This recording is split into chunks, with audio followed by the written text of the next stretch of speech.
The genesis of Lend Lease was prompted by a letter from Churchill that was delivered to Roosevelt by seaplane on 9 December 1940 while aboard the USS Tuscaloosa in the Caribbean on vacation following his unprecedented third presidential election victory in November.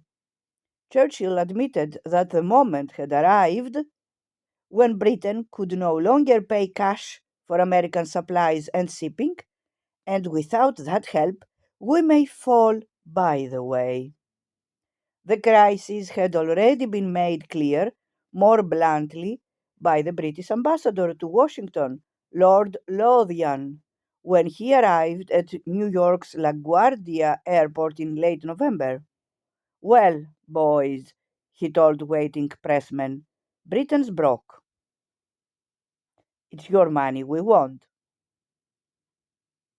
In early December, Roosevelt's cabinet had debated the issue of whether the United States should bail Britain out to promote American security and decided in favor, despite residual skepticism that British assets really were as depleted as the government claimed. The difficulty was to find a means to fund British orders without violating the neutrality legislation and the Johnson Act of 1934, prohibiting loans to any state, including Britain, which had reneged on repaying the loans from the First World War. The president was observed to read and reread Churchill's letter on the deck of the Tuscaloosa until finally, on 11 December, he confided in Harry Hopkins, who was on board, the idea of leasing or lending the goods to Britain without, as he told the press conference a few days later, the silly, foolish old dollar sign. Roosevelt almost certainly hoped that by supporting British belligerency, America might avoid it. At the least, the idea of lease land, as it was initially called, was designed to prevent a British collapse or a British decision for an accommodation with the Axis.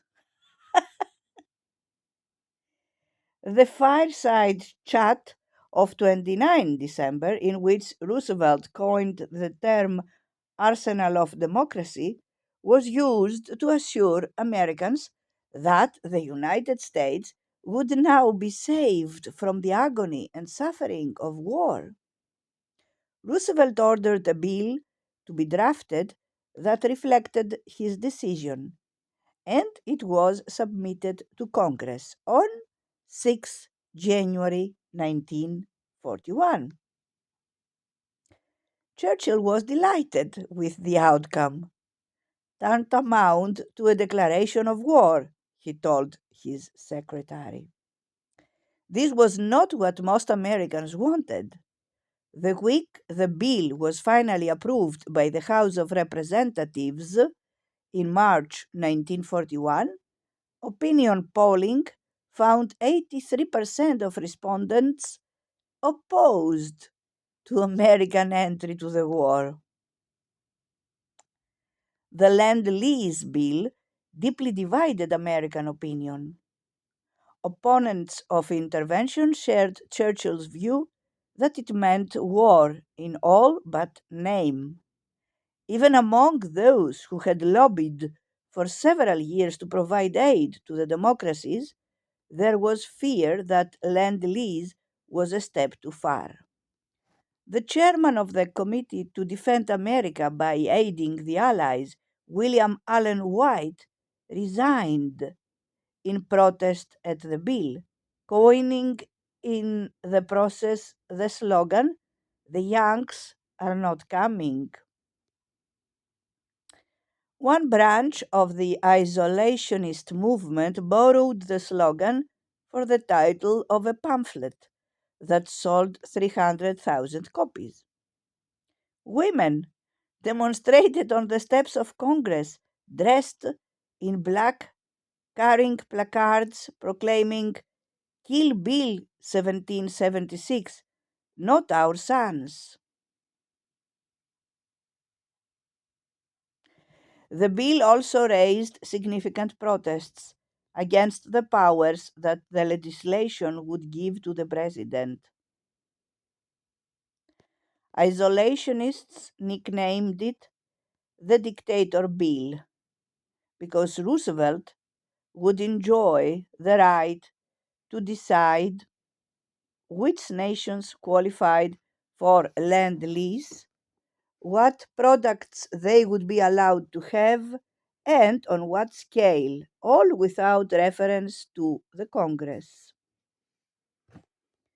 Executive discretion on this scale was unprecedented, but with polls showing that two-thirds of the population approved the bill, Roosevelt overrode objections. In the process, he made two major concessions.